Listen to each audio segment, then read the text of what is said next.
Before there were contour palettes and keratin treatments, before you could pay someone to thread your eyebrows into aggressive triangles or tattoo faux freckles onto your cheeks, there was ammonia.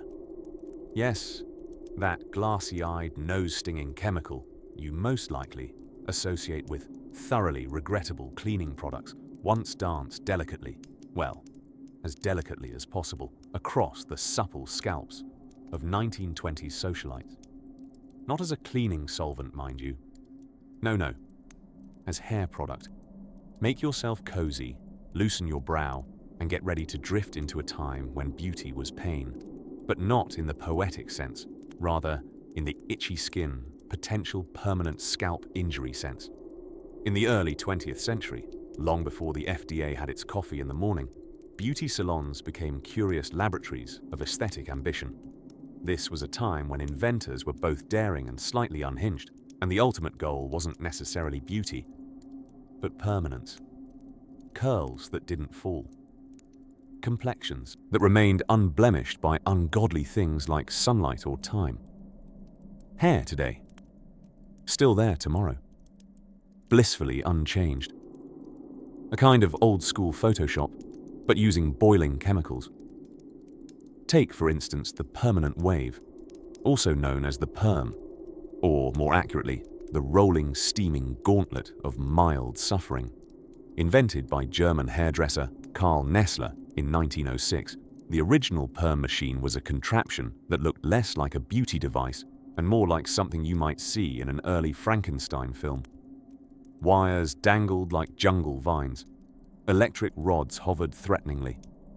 One could argue it looked as if an octopus had swallowed a chandelier and gotten stuck mid-digestion. Clients, usually women with nerves of steel and an unfaltering desire to have wavy hair, would sit politely under these devices for hours.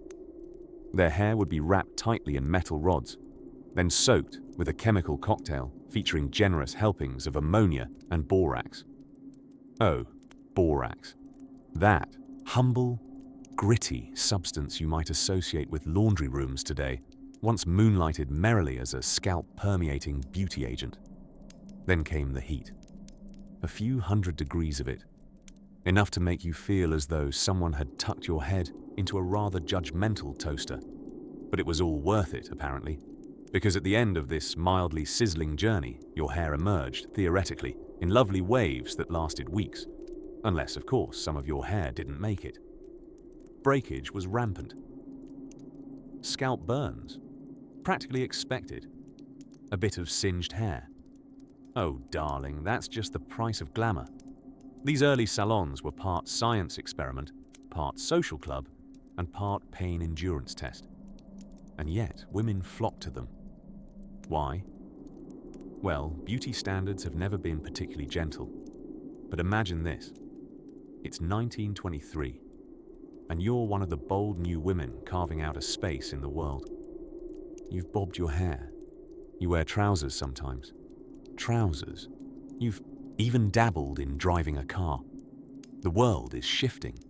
And your hair too must follow suit, preferably with flair and a scalding chemical compound. Hair dye was no safer. Long before the age of box color and salon safe blends, hair dye formulas often featured ingredients that would be politely called concerning today. Silver nitrate, a chemical compound also used in photography, was employed to darken hair. Sure, it often produced a slightly greenish tint, but who was nitpicking? Even more delightful was the practice of using lead-based hair darkeners. Yes, real lead. That glorious heavy metal your high school science teacher warned you about. It darkened grey hair, sure, but it also quietly accumulated in the body like a devoted yet toxic houseguest. Several decades later, when doctors connected the dots between early hair coloring and mysterious neurological symptoms, hindsight raised its eyebrow. But knowledge is a slow-footed hero, and back then, Glamour wore stilettos and had very little time for safety testing. And yet, there was something charming in the confidence, a gentle kind of chaos. Women walked into salons with high hopes and left smelling like sulfur and ambition. They were determined to write themselves into the modern era head first? And if their hair was slightly crispy afterward? Well, that's the kind of thing you'd mention over tea. If these stories help you drift off, please subscribe to the channel. It would mean the world to me. And before you fully fade into dreamland, I would love to know where you're listening from and what time it is there. Now, settle deeper into your pillow as we wander further into this fragrant cloud of cosmetics past. But before beauty was bundled in bottles and sold in sleek glass jars with gold foil labels, it was mixed in backrooms with equal parts hope, guesswork, and whatever chemicals were lying around. Let us drift now to the late 19th century, when beauty was not only pain, it was also flammable. Imagine walking into one of the earliest American beauty establishments around 1880. A parlor, as they were called, though the word evokes more velvet sofas and fewer fumes. The air smells of lilac water, coal smoke, and just the faintest whisper of formaldehyde. The lighting is gas-powered, the mirror's glass slightly clouded, the tools, shall we say, more concerning than charming. A woman named Martha Matilda Harper was among the early visionaries of the time. She was a Canadian-born servant with a dream, a set of nimble fingers, and a homemade concoction she swore could revolutionize hair. Her formula contained no harsh chemicals, just good intentions, herbs, and an unshakable belief in scalp massages. In fact, Martha, being ahead of her time and sense of danger, might be the only reason the hair treatments of the early 1900s didn't end with more house fires than curl sets. But Martha was the outlier, the gentle breeze. Most beauty innovations of the time were more spirited, and by that I mean wildly experimental and disturbingly combustible. Take hair dyes. A popular dye ingredient in the late 19th century was silver nitrate.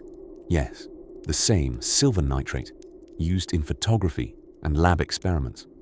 It darkened hair impressively, but people using it in sunlight might develop unexpected purple tones, or worse, sunburns aggressive enough to land them in a medically confusing conversation with their local physician.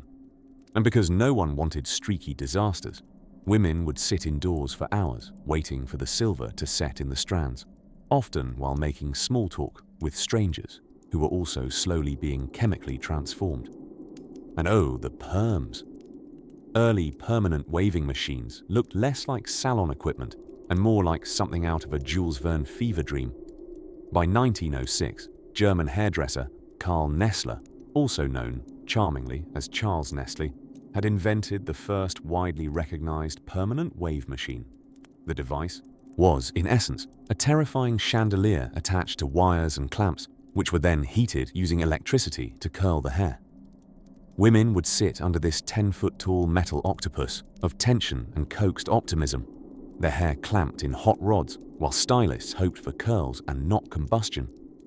It wasn't exactly a walk through a daisy field. The machine had to be carefully managed to avoid second-degree burns and overheating. One wrong turn of a knob, and your perm appointment quickly took a turn into unintentional scalp branding. And yet, people came in droves for it, because who could resist perfectly waved hair? Apparently, not even the looming threat of minor electrocution. Some treatments were less flamboyant, but no less questionable. For instance, during the 1920s, X-ray treatments were used to remove unwanted hair. X-rays, not metaphorical radiation, genuine, actual radiation.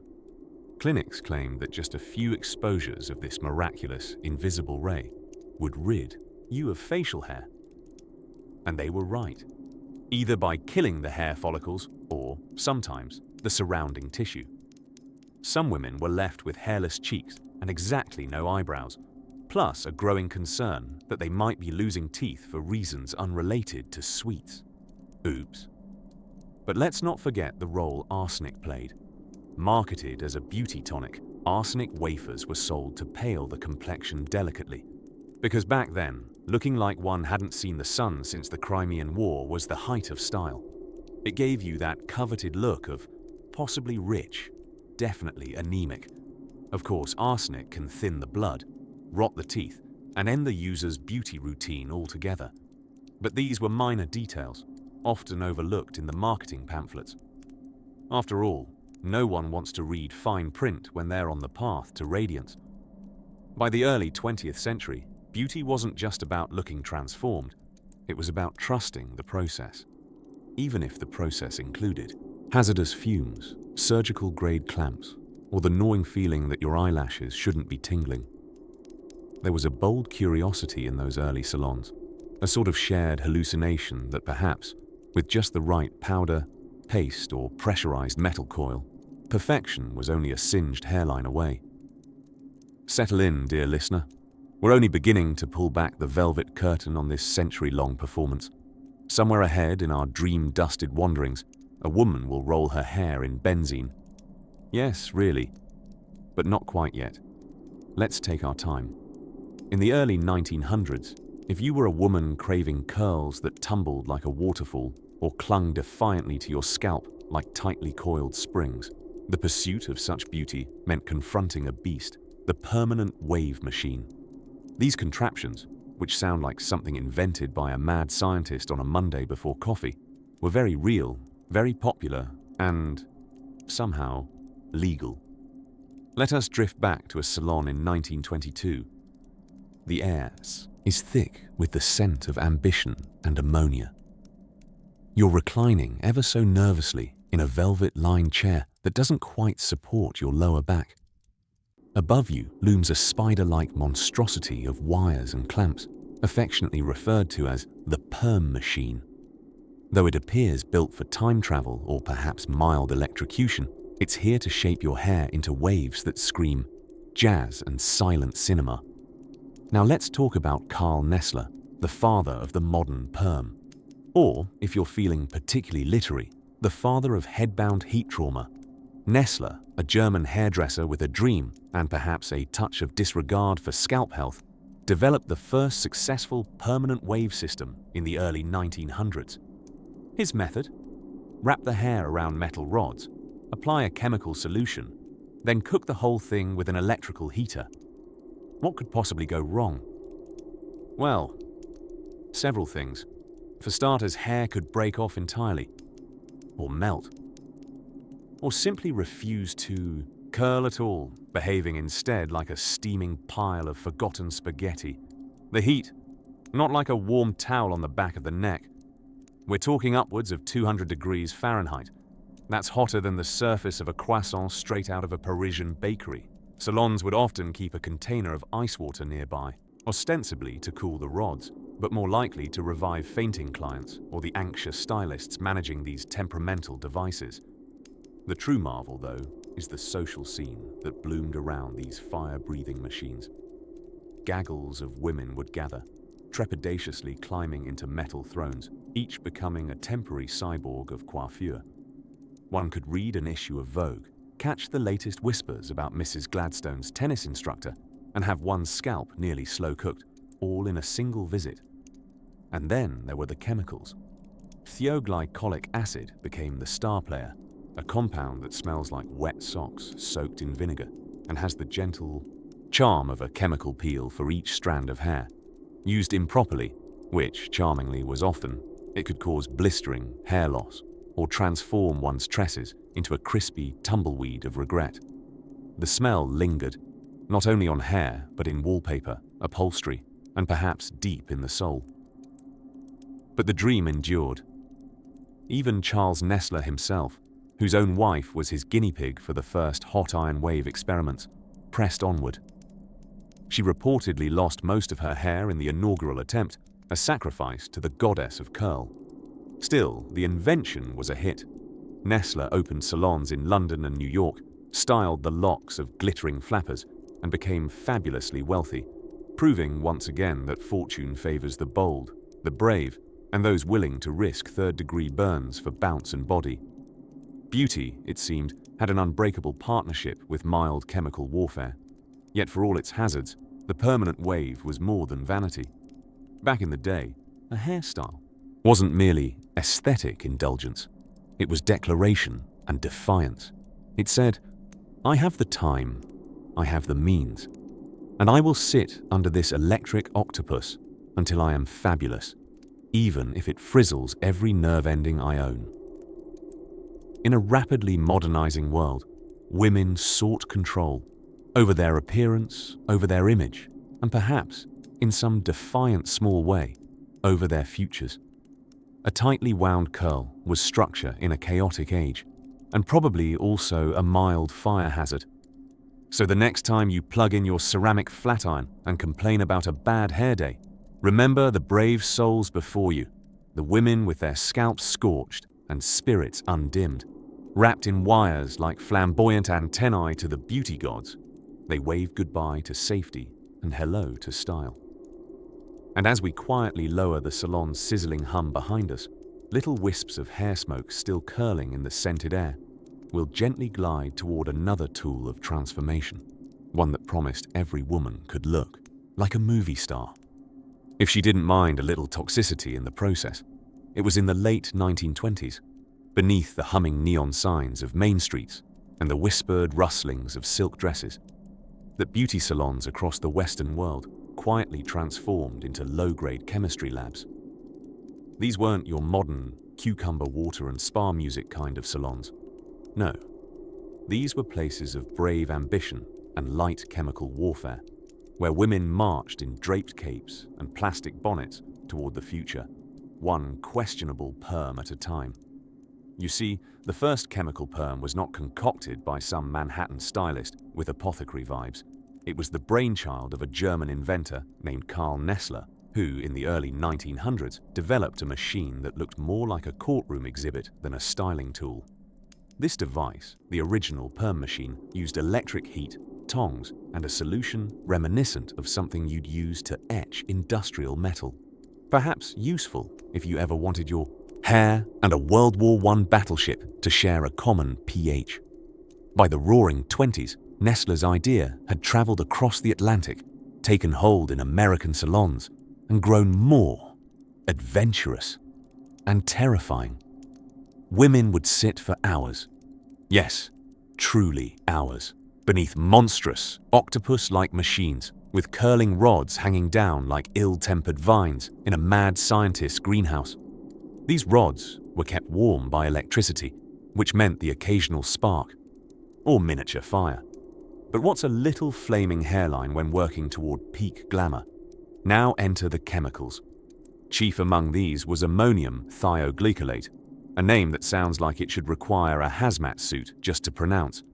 This compound would later become the basis of modern perms, but in the early decades, the balance wasn't quite right. Too weak, and your curls gave up before lunch. Too strong, and you had what salongoers famously called crisp ends, known in lay terms as burnt spaghetti. But to the women of the day, this wasn't alarming. It was an act of elegance, a declaration of style over safety. After all, modernity required certain sacrifices. Electricity made toast, lit up the Eiffel Tower, and now, apparently, semi-permanently reshaped your hair follicles through aggressive molecular rearrangement. If that isn't progress, what is? Even children weren't safe. Mothers, propelled by fashion magazines and the ever-looming presence of Shirley Temple, began perming their daughters' hair, some as young as 5. Pink ribbon in one hand, thioglycolate in the other. The smell of singed keratin wafted through suburban kitchens like a bizarre perfume of ambition. And oh, the smell. Perms are not shy. The combination of ammonia, sulfur, and artificial floral essence was unforgettable. Women would walk out of boulevard salons with bouncy curls, big smiles, and a scent best described as heavily curated swamp gas. So heady was the aroma, in fact, that some enterprising women reportedly used it as a passive form of pest control. If rats didn't like the perm, they clearly had no sense of style. But the biggest leap in chemical hair relaxing came not from curling, but uncurling. By the 1930s, women, particularly black women, were offered now popular lye relaxers, thick, soupy concoctions involving sodium hydroxide. In other words, drain cleaner. It straightened hair quite efficiently, It also burned scalps, melted strands, and required you to pray a little as it was rinsed. The beauty advertisements of the era were reassuring, of course. Every glossy magazine claimed the process was perfectly harmless. The smiling woman with the glistening waves and the lemon-yellow blouse. She definitely didn't just cry for 20 minutes in the sink after the neutralizer missed a spot. No, she was the future. And the future smelled like sulfur and progress. Mostly sulfur. Meanwhile, hairstylists, by necessity, became part stylist, part chemist, part a therapist. They knew instinctively when a client's hair was nearing the point of irreversible blistering, by feel, by sight, or perhaps by the subtle rise in air temperature. It took finesse. It took nerves of steel. And sometimes, it took a fire extinguisher, just in case. Still, the women kept coming. For bobs, stiff with setting lotion, for lashes permed with chemicals better suited to degreasing auto parts, and for a glimpse, however fleeting, of Hollywood glamour reflected in the street mirror of a beauty parlor in Des Moines. But all of this was just the beginning. A tender storm was brewing. For as beauty salons evolved into bubbling cauldrons of powdered bleach and mystery tonics, there lay ahead an even rarer kind of magic, the home permanent kit. That charming box on the drugstore shelf that whispered, "You can have salon curls at home." What could possibly go wrong? In the quiet glow of the early 20th century, when telephones only worked if a small boy manually connected your call, and Coca-Cola had a rather scandalous extra ingredient, something truly mesmerizing was taking place in the beauty parlors of the Western world. It was the age of invention, lunatic confidence, and perms that hissed like irritated cobras. Yes, tonight we drift into the slightly singed world of early permanent waving. Picture it, a dainty shop front on a gaslit street, velvet drapes shielding the curious from the bubbling beakers within. Inside, a woman is draped in layers of heavy towels and a fireproof cape, not unlike armor. She's not about to duel. She's about to get beautiful. The perm, derived from the noble attempt to give hair eternal bounce, was no simple matter. The first mechanical permanent wave machine was invented by Carl Nessler, or Charles Nestlé if you're feeling fancy, a man whose ambition to beautify the world was only rivaled by his apparent disregard for the temperature at which the human scalp begins to rebel. Nessler's contraption arrived in 1906, and it was a steampunk fever dream, an enormous apparatus of steel rods, electric heaters, and wires dangling like metallic spaghetti from the ceiling. The hair was wound tightly onto rods, which were then heated to well over 200 degrees Fahrenheit, roughly the same temperature as a medium rare steak. "Don't worry," salon attendants would chirp, adjusting the dials. "It only smells like it's burning." The process could take 6 to 8 hours, ample time for gossip, mild burns, and an existential crisis or two. But, as with all things human and hairy, the look was worth the risk. The coils came out tight, almost legally curly, promising the wearer enduring glamour, or at least until a surprise rainstorm arrived and rewrote everyone's Tuesday. To help the process along, stylists began experimenting with chemicals known to scientists and, unfortunately, arson investigators. Ammonium thioglycolate arrived in the 1930s and remained a chemical star of salons for decades. It was a thiol, a compound known for its ability to break the bonds in hair and also smell like a swamp's revenge. Customers would sit under dryers, nostrils at full alert, while the potion did its invisible chore. It smelled like a science experiment gone rogue, but back then, that was the smell of beauty. In other words, if your scalp tingled and your makeup subtly melted off your face during processing, it was working. Surprisingly, this aromatic alchemy wasn't a top-tier health practice. Studies, many years later, suggested that long exposure to some of these chemicals wasn't ideal, unless one desired irritated skin, coughing fits, or a strong desire to move several feet away from oneself. Small price to pay for glamour, declared fashion magazines that had definite stock in haircare ads. Now, if we backpedal slightly, cue the gentle whirring of a time machine powered by rosewater and determination. We'll discover that Nestler originally tested his machine on his poor wife, Katharina, a patient woman by all accounts, and possibly fireproof. Her hair sacrificed in the name of science, she endured early trials that involved heated spiral rods, electric current, and something described in historical accounts only as some singeing. But from those charred beginnings came the promise of the Hollywood wave. By the 1920s, the permanent wave had become a booming business, its popularity curling through parlor windows across the globe. The machines got slightly less terrifying, slightly, and the chemicals slightly less eye-watering. But only slightly. And while many people of that age weren't aware they were bathing their heads in substances that would later be banned, they did so with defiant poise. Because nothing quite says elegance like a woman reclining in a chair, her hair wired to an electric octopus, sipping wheat tea and pretending everything was perfectly normal. So next time you lament your flat hair or your curling iron's lack of moral character, remember those early pioneers who dared to fry in pursuit of fabulousness. They made hair history, literally under pressure. Now, as the curling rods cool and our imaginary salon quiets for the evening, let us slip further into the dreamy haze of beauty secrets past. For there is still much to uncover in the curious cabinets of vintage salons, where radiance was promised, and a touch of danger was simply part of the ambience. In the flickering half-light of a 1920s beauty parlor, a place smelling faintly of hair tonic, Marcel smoke, and unspoken aspirations, you might have found yourself staring at a row of women seated patiently under metal domes that looked more like instruments of intergalactic diplomacy than hairstyling. Known quaintly as the permanent wave machine, this contraption hummed and clicked with the busy menace of a science fair experiment that had just passed inspection but failed basic empathy. Now, to the casual eye, these salons were havens of luxury and allure. There were velvet chairs, tea served in chipped porcelain cups, and racks of fashion magazines with covers that promised hair as smooth as piano keys and skin that glowed like a freshly peeled peach. And yet, behind this seductive glamour, another truth hovered quietly, like aerosol mist after a heavy-handed spritz. You see, the permanent wave machine didn't get its curls the gentle way. Oh no. This artistry relied on heat, metal rods, and a solution suspiciously labeled chemical waving lotion, which was only slightly gentler than battery acid with good manners.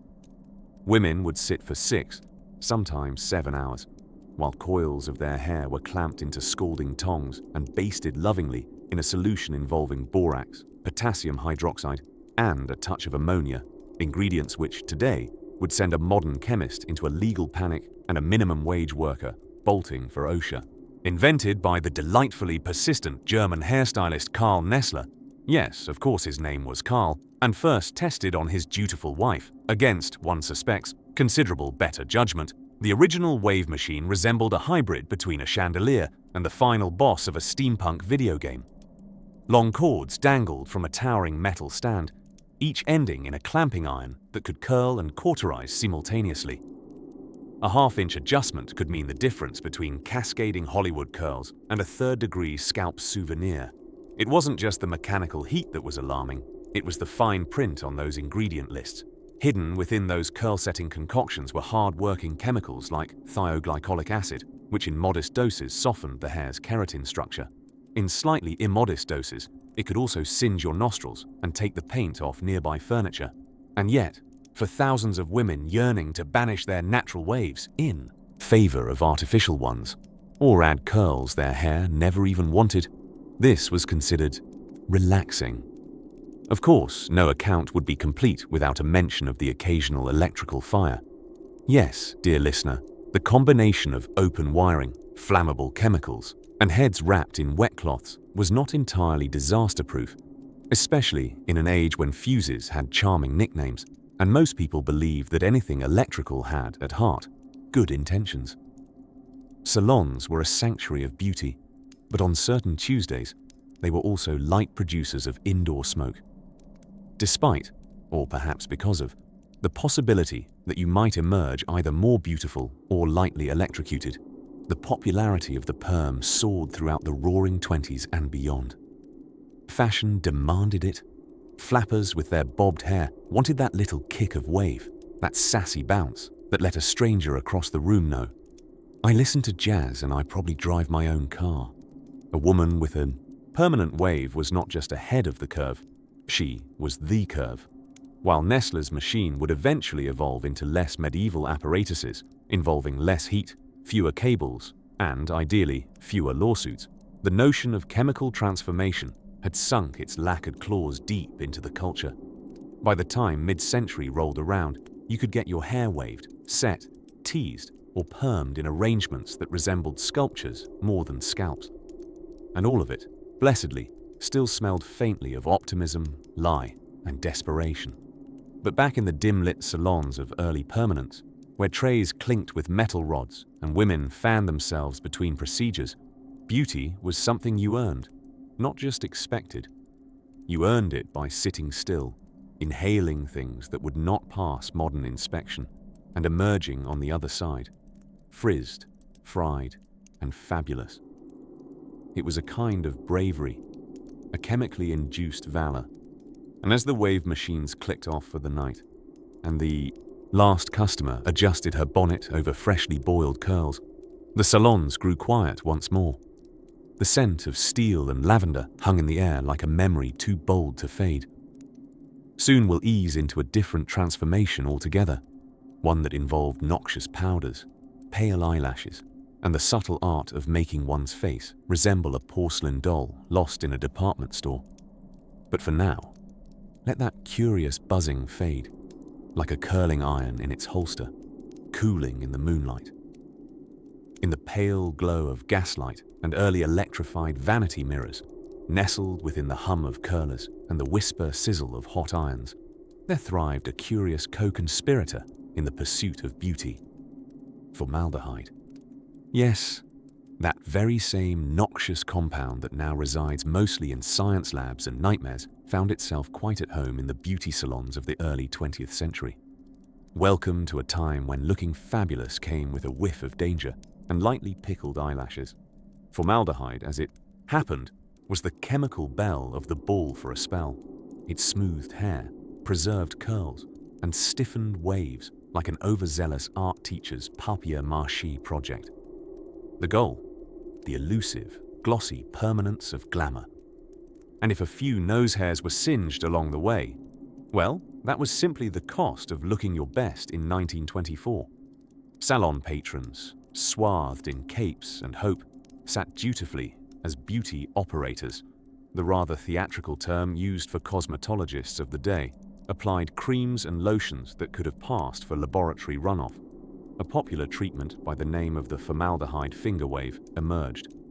It involved shaping wet hair into S-shaped waves using the fingers and a fine-toothed comb, dabbing in a formaldehyde-rich lotion, then securing it all with clips and a prayer.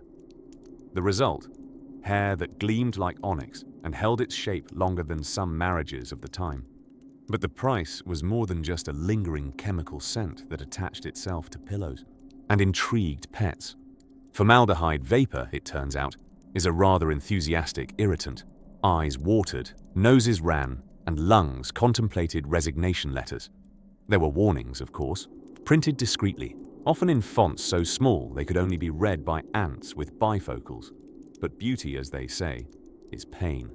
And in those years it was also slightly flammable. Speaking of flammability, let's drift gently, we're not in a hurry after all, into the realm of hair relaxers.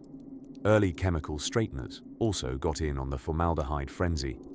A whisper of the stuff could snap tightly curled locks into sleek submission. For black women, especially, these products were often sold with alluring promises of refinement and social upward mobility, sneakily cloaked in prejudices they weren't responsible for. The beauty industry, in its ambitious gallop toward profit, rarely paused to consider what long-term contact with embalming-grade chemicals might do to a person's scalp or self-esteem. Inside these bustling salons, there was something of a camaraderie in hardship. Stories were shared, gossip traveled faster than radio waves, and the occasional fainting spell was addressed with smelling salts and laughter. Burned foreheads. Merely the cost of being at the forefront of cutting-edge cuticles. The ordeal was softened by the presence of friendship, and that uniquely human ability to sit under a hood dryer for an hour and still hold an urgent conversation about someone's cousin's neighbor's bootleg boyfriend. It's worth noting that as salons teetered between glamour and hazardous materials storage, safety regulations were toddling around in their infancy. The Food and Drug Administration, more of a suggestion box at the time, had not yet acquired the gravitas to say, "Please stop setting your clients on fire, madam." So chemical concoctions arrived on shelves with names like Wave Eternal and Curl Allure, their labels, largely optimistic guesses. Eventually, of course, a few concerned chemists and fed-up nostrils began to question the wisdom of creating beauty in a miasma of toxic vapors. Research mounted. Eyes opened wider when they weren't swollen shut from the fumes. And slowly, one by one, the more egregiously volatile brews were withdrawn, reformulated, or banished outright. But during their heyday, these treatments promised transformation, not just cosmetic, but social. A new look could offer a new identity, an escape route from the mundane or the marginalized. If it cost a little breathlessness and a lot of ventilation, well, that was just part of the makeover. So as you breathe easily under the weight of your duvet, know that someone 100 years ago coughed their way to glamour so you could spritz dry shampoo without fear. And speaking of ambitious powders, there's a story not too far from here about a face powder that glowed in the dark. Let's drift toward it, one sleepy sigh at a time. By the 1930s, beauty salons had transformed from the backrooms of department stores into full-blown laboratories of glamour. Burbling, steaming, slightly tingling affairs where women would rest their chins on porcelain basins and quietly hope not to go bald. It was an age when hair was not merely styled, it was tamed, coerced, and often chemically threatened into beauty. Take, for example, the permanent wave. Oh yes, the perm. No mere curl, mind you. This was a declaration of follicular rebellion. Invented in the early 1900s and really catching heat in the 20s and 30s, both figuratively and, unfortunately, literally. Early permanent wave machines resembled something between an octopus and a torture device from an abandoned spa in Transylvania. Ladies would sit politely, some knitting, some faintly sweating, while numerous heated metal rods dangled from a complicated overhead contraption, each one attached to a section of their patiently waiting hair. The rods, quite hot enough to fry a modest breakfast, were used in tandem with a cocktail of chemicals that included ammonium thioglycolate, the main character in this unholy drama. If that sounds familiar, it's because it's the same active ingredient used in modern perm solution, though back then, concentrations were less modest. You see, the 1930s had yet to discover the joys of patch testing. Stylists, often working with the courage of WWI field medics, would douse the client's hair with liquids essentially strong enough to dissolve wallpaper paste before wrapping hair tightly around those steaming rods. This created curls so fierce, so committed, they would last until the next presidential administration. But the process came at a cost. Scalp burns were considered a minor side effect, and second-degree blistering. Why? Just a sign that the wave was taking hold. At least that was the whisper passed between women under hairdryers shaped like flying saucers. There were even tales, quietly discouraged by every salon, of course, of curls so chemically firm, they snapped off at the base, leaving a halo of hair halos. Or the haunting sizzle sound, like bacon in a pan, followed by silence, a tinge of ammonia, and a haircut born of necessity. But these weren't isolated mishaps. The beauty industry was in mad pursuit of the perfect solution, quite literally. If one chemical curl lifted spirits, surely another harsher one would elevate them further. It was a philosophy not unlike alchemy. Perhaps if the right proportions of sodium hydroxide and true grit could be combined, the philosopher's curl might finally be found. And curling was just the beginning. Hair lightening, for instance, was moving into a bold new era. The peroxide blondes of the 1930s weren't just dabbling, they were committing. Hydrogen peroxide was used not only in high volumes, but with the addition of ammonia for an extra kick. Stylists mixed this potent brew together in porcelain bowls without gloves, squinting as fumes gently rearranged their nose hairs. The colors achieved were luminous, yes, but not unlike the pale elegance of a lunar moth. A single application could lift the soul, and the pigment straight out of your scalp. Many women in pursuit of the platinum dream found themselves inching into lemon meringue territory. If blonde bombshells were born, it was sometimes with the help of an accidental combustion.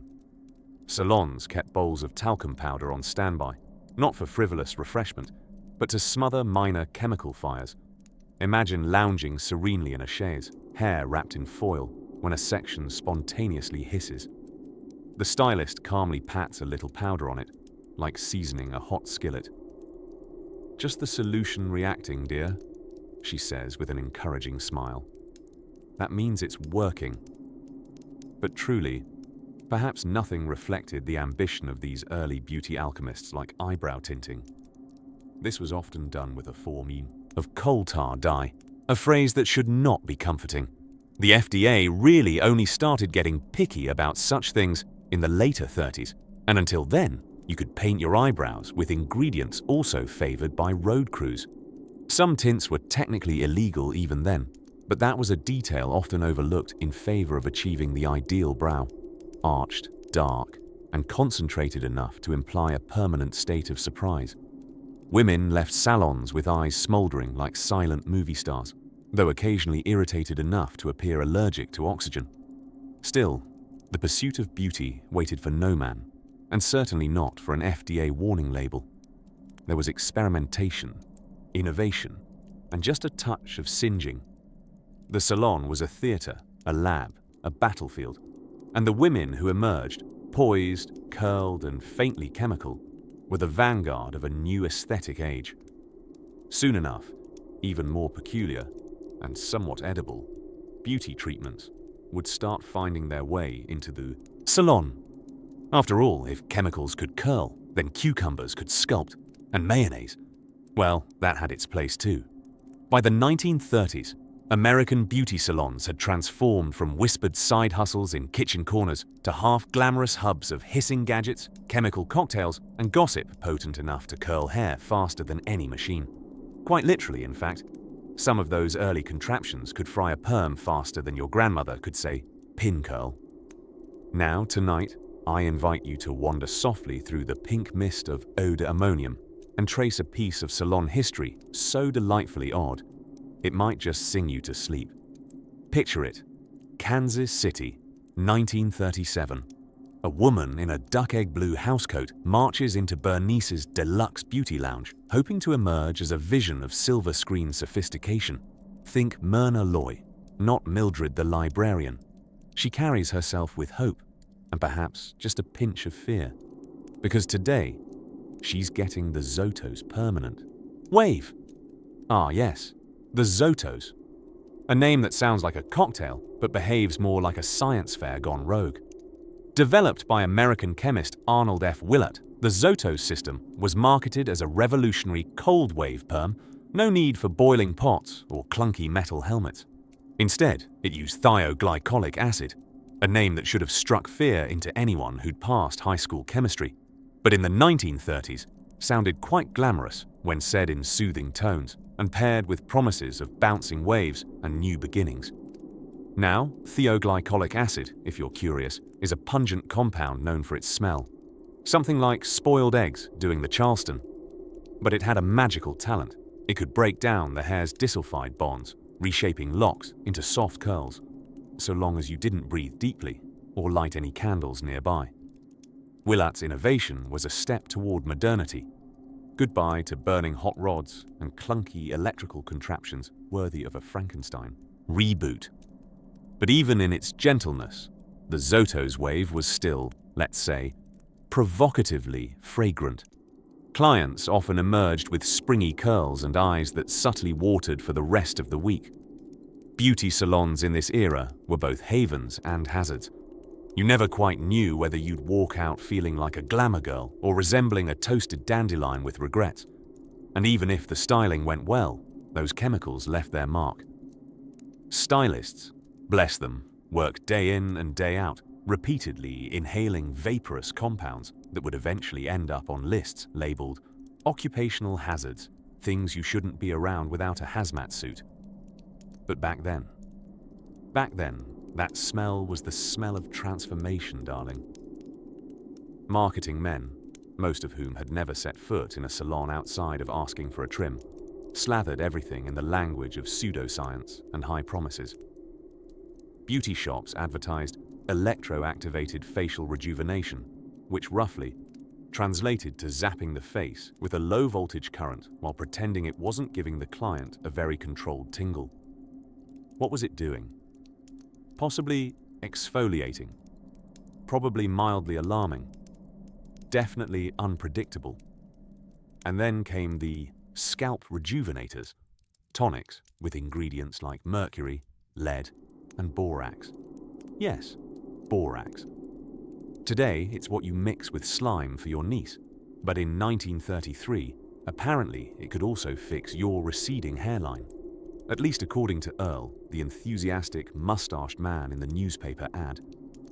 But women flocked to these places, because despite the bubbling chemicals, fizzing tonics, and occasional loss of all eyebrow region sensation, the salon was a safe place.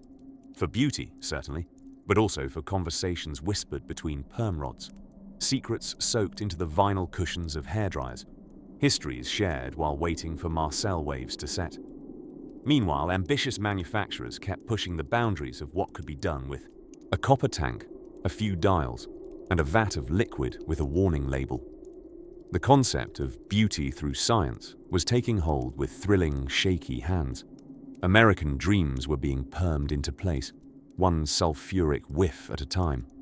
Rest now and picture that hum of the beauty shop, a gentle clatter of curlers, the rhythmic whoosh of the dryer hoods, ladies talking in candy-pink chairs. Somewhere in the corner, someone sipping instant coffee from a paper cup, flipping through a magazine with Rita Hayworth on the cover. Cigarette smoke drifts lazily above a sign that reads, "Complaints must be styled in advance." And just behind the counter, in a locked cabinet, smelling faintly of citrus and adventure, awaits a little glass bottle marked Ermine Formula Number 7, a promising elixir that's just daring to come out. We'll turn the key gently next time, while the rest of the modern world was discovering penicillin, electricity, and the subtle joy of not being visibly electrocuted in public. Early 20th century beauty salons were staging their own scientific revolution, one smell at a time. This was the glamorous era when hydrogen peroxide was a hairstylist's best friend. Ammonia was applied with a smile, and no one thought twice about wrapping your entire head in a metal machine that looked like the villain from an early horror film. Let us travel very gently to the hair salons of the 1930s, perhaps more accurately called laboratories of ambition and misunderstanding. These salons hummed with the confidence of invention and the distinct odor of burned protein, otherwise known as scalp. By this point, chemical hair treatments had become the rage. It all began innocently enough. A little heat, a touch of curling. But then came the permanent wave machines, which, despite their promise of lifelong curls, often delivered nothing more than a temporary scorched aroma and a vacation from eyebrows. These devices, known as perm machines, were towering contraptions with dozens of cables and metal rods hanging like the limbs of some mechanical squid. A hopeful client would sit beneath it, their head delicately wired, their hair divided into sections like a cartographer setting out to map the Amazon. Each lock of hair was clamped into a heated rod, and then the heat was turned on. Now, don't worry. This was not heat as you might recognize it from your cozy electric blanket. No. This was enthusiastic, unregulated, early century heat. The kind of heat that made your hair curl from fear before the device even started. Stylists would plug in the machine, bring a cup of steaming ammonium thioglycolate to the party, and let chemistry sing its sizzling lullaby. The fumes, oh, divine. A delicious cocktail of sulfur and optimism. If you've ever caught a whiff of an abandoned science lab crossed with overcooked eggs, you're halfway there. People walking past the salon windows might wrinkle their noses and wonder if someone inside had mistaken a beauty appointment for a sulfur mining expedition. These perm machines were more than just devices. They were status symbols. Owning one meant your beauty salon had graduated from scissors and soap to frightening levels of ambition. For the fashion-forward woman of the time, submitting to a 4-hour appointment involving boiling rods and unventilated chemicals was not seen as unusual. On the contrary, it meant she was someone to be admired, or at least pitied with style. There were, of course, incidents. If a stylist left the rods on too long, the heat could melt hair away into fragile wisps, or worse, create small fires. Fire extinguishers became standard issue equipment, often sitting politely under the mirror next to a bowl of mints. This didn't stop women from lining up in droves. Glamour, after all, has always come with fine print and a waiver form. And where there are perm machines, there are always patents. The race to invent, patent, and profit from the perfect permanent wave sparked fierce competition. Some machines could curl your hair, others straighten it, and a few did both, though never on purpose. Think of it as the arms race of aesthetics. By the late 1930s, you could choose from German, British, or American perm techniques, each more complicated and promising than the last. In true beauty at any cost fashion, competition drove innovation and a few mild scalp traumas. By the 1940s, the perming process became somewhat safer thanks to the invention of the cold wave, a revolutionary method that allowed for curling hair without heat. You might imagine jubilant celebrations at this improvement, but some stylists actually mourned the loss of their beloved perm machines. They had become fixtures in their salons, hulking chrome beasts that gave off a reassuring hum like a contented refrigerator plotting your hairstyle. Yet even in those whirring, zapping early days, the salon was more than just a chamber of curious chemical rituals. It was a sanctuary of transformation, a place where women could step away from the world, endure a bit of stinging mystery goo, and emerge a more glamorous version of themselves, even if their hair crackled faintly when they walked by a radiator. As the chemical revolution in beauty marched onward, the bold stylists of the age turned their attention to another monument of cosmetic heroism, the eyebrow. And oh, dear listener, what happened to eyebrows in the age of early beauty science is a story that arches wonderfully into the next dreamy tale. There's a certain moment in every history of beauty innovation when enthusiasm outpaces caution. And someone says, why not use a little more electricity? By the 1920s, this question had been asked quite boldly. And as it happened, it had been answered with large, humming, mildly terrifying contraptions that looked less like beautification machines and more like the kind of equipment a mad scientist might use to reanimate a Victorian poet. Let's drift now into the world of the early electric permanent wave machine, a thing of wonder, wires, and the occasional faint sizzling sound. Picture a woman reclining in a salon chair. Her hair has been divided into coiled sections, each one tightly wound around heated metal rods, which are attached to dangling cords that connect to a towering central apparatus. An alarming column of cables that would not look out of place in the background of a Frankenstein film. This was the Nestlé permanent wave machine, invented by Carl Nessler, a man who truly believed that beauty could be achieved through a bit of heat, a good deal of bravery, and ingredients you probably shouldn't have near your scalp. Originally from Germany, Nessler had spent years perfecting his dream of the perfect wave. The issue? There's a very fine line between a soft curl and a lightly boiled head. His invention required the hair to be doused in alkaline chemicals, usually borax paste or ammonium-based solutions, and then cooked for up to 10 hours under heated rods. Yes, 10. That's not a typo. That's the lifespan of a fruit fly, or 2 entire viewings of Gone with the Wind. Early adopters of the permanent wave machine were often society's daring women, the kind who smoked in secret and had opinions about suffrage. They sat in salons patiently, while salons themselves slowly warmed with the scent of singed keratin and chemistry. Some salons marketed perms as science beauty, which has the ring of something futuristic and grand. Others were a touch more honest, referring to it as the electric hair method, which sounds just plain ominous. Either way, it worked. Sort of. And people flocked to it for those luscious S-shaped curls that spilled over cloche hats and into jazz-filled speakeasies. Of course, liability insurance wasn't exactly where we'd want it to be. There were tales, whispered through hairdressers' circles, of women leaving salons not just with permed hair, but with a souvenir patch of skin that had staged a quiet rebellion during the process. In some cases, hair simply smoldered into oblivion, drifting through the air like unlucky confetti.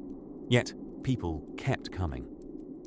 The 1920s were a time of reinvention. Corsets were loosening, hemlines rising, and hair was being scientifically, electrochemically restructured at great personal risk. There was also a kind of strange elegance to the process. Women perched in their electric crowns like queens on thrones of innovation. And the results, if one emerged unscorched, were stunning. Soft waves that lasted weeks, even months. A curl that defied gravity and social roles. A statement that said, "Yes, I am willing to exchange slight electrical trauma for fabulous hair." Another delightful tidbit. Salons began to look more like laboratories. Chrome fixtures, swinging cords, control panels with dials. Places that once smelled of rosewater now gave off the dull sweetness of overheated copper and ambition. Clients reclined with hair sizzling faintly while sipping tea from china cups, as though nothing around them was set to medium-high. Technicians, because the term hairstylist didn't quite capture the gravity of the work, required weeks of training to avoid incidents. They had to monitor heat levels closely, adjust the cables with the finesse of a radio operator in wartime, and keep up polite conversation to distract from the growing scent of toasted ambition. Safety protocols improved over time, but this era set the pattern. Society would consistently choose beauty, especially the elusive promise of youth and glamour, even if it meant strapping one's head into a tangle of wires and hoping for the best. And while we may chuckle now, or shift uncomfortably at the thought of heating coils mere centimeters from our cerebrums, there's something beautifully bold about these early beauty pioneers. They saw a wire, a chemical, a coil, and they said, "I think I'll look marvelous." The electric perm would pave the way for modern interventions, some gentler, others equally questionable. But the impulse remains timeless. Alter the follicle, transform the self. And so, with the whir of those old machines fading into memory, let's take another gentle step forward, where the next chapter will drift us into the powdery world of beauty's other darling, arsenic in a jar. Meanwhile, in the midst of the 1930s, when men wore fedoras without irony and women's gloves matched their morning marmalade, it wasn't uncommon to spot a woman strolling down the street with a faint whiff of ammonia and near-permanent anxiety about her hair breaking off. Welcome to the era when style didn't simply come at a price. It came with disclaimers, and perhaps an ambulance on standby. Beauty salons, those bastions of transformation, were booming. So was the science behind them. A science that, if studied retrospectively, might better resemble a mad alchemist's notebook left too close to an open flame. Let's peer inside one of these salons. Picture it, pink tile echoing the soft hum of gossip and faint shriek of perms in progress. The perm machine, affectionately known as the permanent wave machine, looked rather like a mutant octopus that had pursued a degree in electrical engineering. Clients sat beneath a cage of rubber-wrapped metal rods dangling above their heads, which were connected by wires that zigzagged across the room like a cat's idea of home renovation. These machines, invented by Carl Nessler in the early 1900s and later electrified by various enthusiastic entrepreneurs, worked by roasting hair into curls. Literally, a combination of borax, ammonia, and heat nearing the temperature of an existential crisis was used to restructure the hair's proteins. Beauty was pain, and occasionally third-degree burns. While the machine purred or crackled, depending on your salon's budget, the air filled with a smell that could only be described as ambitious egg. If you've ever left deviled eggs in the sun and added a dash of mystery chemical, you're close. Women endured these elaborate perms for hours, sometimes 7 or more, as stylists hovered with wide eyes and fire extinguishers nearby, just in case the beauty got too out of hand. Not to be outdone by hairstylists, facial treatments of the day also flirted with the hazardous. Arsenic complexion wafers were sold over the counter, promising to fade freckles and lend you a deathly pale glow no vampire could match. While arsenic does wonders on rats, it also happened to disturb essential things like, circulatory function. But vanity is a persuasive friend, and many ladies popped these like they were the tic-tacs of enchantment. If pills weren't your poison, literally, there were mercury-based creams promising to banish blemishes, wrinkles, and possibly all contact with reality.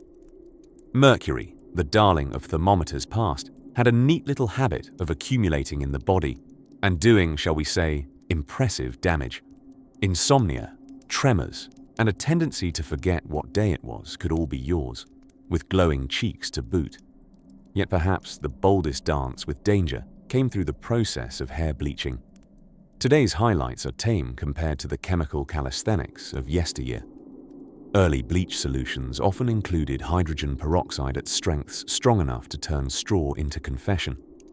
Salons didn't just lift color, they lifted spirits, scalp moisture, and, in extreme cases, the outermost layer of your patience. Clients sat beneath buzzing dryers, while stylists applied potions from jars marked with skulls, or, occasionally, just question marks. And the eyes. Drawing attention to the windows of the soul meant using lash and brow tints that included one charming little ingredient: coal tar. Yes, the same black goo left behind in industrial furnaces.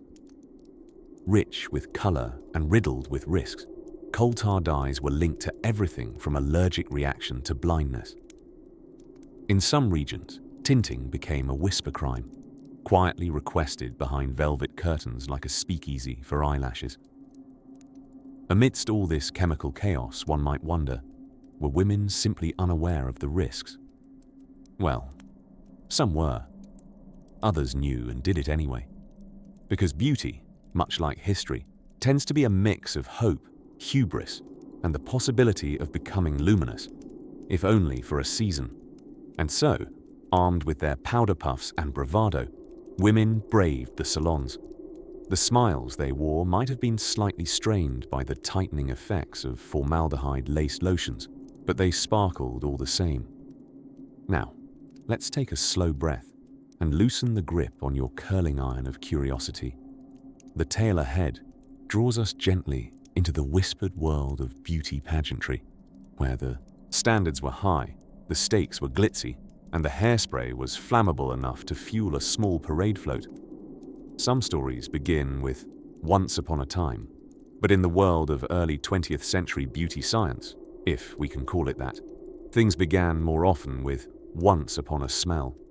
And by smell, I mean sulfur. Let us drift now to the peaceful, ammonia-rich air of a 1930s salon, where women sat beneath suspiciously humming machines that looked half electric chair, half chandelier. They were called permanent wave machines, and if you've never felt your spine tighten at the sight of metal electrode clamps curling their way into hair strands, then congratulations, you did not live in the permanent wave era. Now, to understand the peculiar romance society had with these machines, we must float a little back in time. In 1906, a German man named Karl Nessler, or Charles Nestlé, depending on which country he was trying to impress, patented the first device for creating permanent waves in hair. Yes, that's permanently wavy hair in an era where curls were associated with glamour, youth, and certainly not being electrocuted. His original contraption involved a maze of rods, wires, clamps, and an electrically heated oven. I am not making this up, which would, over the course of several intensely fragrant hours, quite literally bake your hair into submission. The chemical accomplice in this fiery endeavor, a solution derived from borax and caustic soda, just a hint of medieval alchemy for that salon fresh look. Imagine it. You show up to your appointment, eager to transform your straight, no-nonsense hair into a lush, fashionable wave. What follows is a multi-step process involving several gallons of unknown liquid, a scalp that slowly rises in temperature, and a beautician who assures you, mid-smoke plume, it's supposed to do that. Naturally, safety concerns were raised. Eventually, after a few too many incidents involving burned, scalps, frizzed halos, and the occasional short circuit that turned a beauty treatment into a fireworks demonstration. But at the time, the desire to achieve those lush, Hollywood-style waves surpassed the inconvenience of flammable headgear. Now, let's tilt our heads slightly toward a particularly unforgettable branch on this follicular family tree, the Theo wave. In the 1940s, with the looming fear that a single spark could turn your hairstyle into a minor explosion, scientists finally developed a cold wave. The formula involved thioglycolic acid, a compound whose name feels like a villain in a shampoo commercial. It wasn't hot, but it smelled like rotten eggs, married a chemistry set, and had a sulfur-scented baby. Progress smells peculiar, doesn't it? Still, for the women who now didn't have to sit beneath a towering electric halo of doom to achieve curls, it was nothing short of miraculous. Thioglycolic acid quickly became a mainstay in the world of perms, not least because it could rearrange the very proteins of your hair, transforming you from mop-like to movie star with a simple and slightly unnerving chemical reaction. The US Food and Drug Administration, meanwhile, quietly observed from a safe distance, apparently choosing to focus on meat preservation and candy coloring instead. It wasn't until much later that they gave a polite but firm, maybe not, to some of these hair-raising formulas. But in the golden glow of mid-century optimism, a woman could sit in a salon, breathing in a cocktail of ammonia, sulfur, and aspiration, emerging hours later as a changed person, usually with curls, and occasionally with mild chemical burns. It wasn't all perms and pluck, of course. Around the same time, straightening treatments became all the rage too, especially in African American communities, where relaxers promised to tame natural curls into sleek, European-style smoothness. But to call early relaxers gentle would be like calling a heat wave cozy. These products often contained sodium hydroxide, or lye, a substance best known for making soap, and also dissolving small animals. Applying lye to your scalp on purpose was, understandably, an act of supreme trust and ambition. It did straighten hair, yes, and sometimes removed small portions of scalp skin too. Beauty, they say, is pain, and in this case, a little chemically induced scalding. The world of beauty, it seems, was determined to discover how far a modern woman would go and what she'd inhale to achieve the ideal do. More often than not, the answer was surprisingly far. Next, dear dreamer, let us drift toward the tantalizing world of radioactive face creams and the secrets that glowed in the night. In the golden haze of the 1930s, when jazz floated from radios the size of nightstands and hats were tall enough to store secrets, the beauty world had a new obsession, the quest for perfect skin. But not just soft, glowy skin. No. They wanted skin as white as porcelain, as smooth as silk, and immune to sunlight, judgment, and common sense. Enter the rather strange chapter of arsenic-laced cosmetics. Now, before your heart beats too fast, do remember, this was a time when the label poison somehow made a product sound more effective. Arsenic wasn't so much considered dangerous as delightful. Bottled delicately in vials that looked like they came from a wizard's desk, it was powdered, liquefied, and peddled as a beautifying tonic. Some health boosters promised to clear the skin, banish freckles, and give that delicate Victorian pallor that screamed, "I've never worked a day outdoors in my life." And yes, This was the same arsenic that had, for centuries, been the go-to method of choice for anyone hoping to quietly inherit an estate. These elixirs were sold under modest names like Dr. Rose's arsenic complexion wafers, which sounded like something you might serve at an afternoon tea with Queen Victoria, if she wasn't busy fainting from the fumes of her face powder. Lovingly advertised in newspapers, they promised women could eat arsenic safely, because apparently the sentence, "eat arsenic," just needed the reassurance of the word "safely" to become a business plan. And people did. Oh, they did. Within salon walls, the arsenic trend caught on alongside elaborate facials that featured all manner of questionable ingredients. One popular treatment used white lead paste to slather the face into ghostly glory. Lead and arsenic, best friends in the world of beauty. If the skin began to behave oddly, perhaps flaking, blistering, or quietly weeping, clients were told this was part of their purification phase. The skin, they claimed, was renewing itself, or retreating in protest.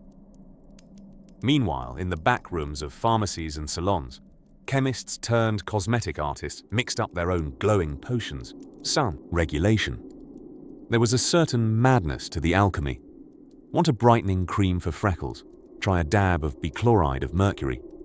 Not satisfied with just one dangerous substance, why not pair it with a hint of ammonia for fun? And freckles, oh, those poor innocent dots of melanin. Viewed as obstinate stains on the purity of one's face, entire regimens were committed to their extraction. Lotions and bleaches were used with such zeal that dermatologists, those few who weren't prescribing turpentine for eczema, began quietly murmuring about wounds that wouldn't close. At the luxurious end of the market, salons installed desquamation rooms, decidedly fancy rooms where the top layer of your face was encouraged to part ways with its owner. Clients would sit under large hoods, puffing out medicated steam tinged with carbolic acid, slowly broiling in hopeful bliss. A few even emerged a shade lighter, and half an eyebrow fewer. But it wasn't only women who fell under the oiseau spell. Certain tonics were marketed for men too, especially those aspiring toward the so-called refined look, which, if we're being honest, just meant looking vaguely ill and incapable of hauling lumber. There were gentlemen gulping down mild solutions of arsenite while reading about sports they would never play in suits they shouldn't perspire in. As these treatments became trendier, public health officials, already weary from chasing down radium corsets, began to whisper warnings. Some brave doctors warned against arsenic-based nostrums, which, to be fair, sounds like a terrible band name. But, as with all good fads, they had to run their course, and their lawsuits. By the end of the 1930s, as science gained a cautious edge over good marketing, some of these concoctions began to disappear. Not because people stopped using them, but because they were quietly rebranded as pharmaceutical products and tucked behind a counter where fewer people would accidentally ingest them and glow in the dark. It's fascinating, isn't it? The things history scraped onto the face in the name of elegance.